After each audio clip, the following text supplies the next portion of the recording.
बैसलरतन सिंहासन रुखासन हे ठार बिरांची महेश रहित गुरुरासव हे बैसलरतन सिंहासन रुखासन सुरगण चौरा डोलावथि सुख पावथि हे करईत जय जयकार कुसुम बरसावथि बैसलरतन सिंहासन रुखासन बाजू मधुर कतबाजन मधुर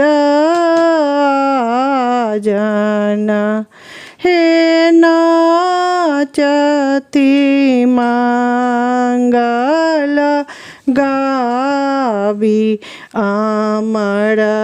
अबला जन अगर गुगुल गम गम कर अति मनहर हे भगवती बेली प्रसन्न देलनी अभिमत बर दामोदर सुख गाकर पद चाकर हे मातु दहिना राहु भेली सदय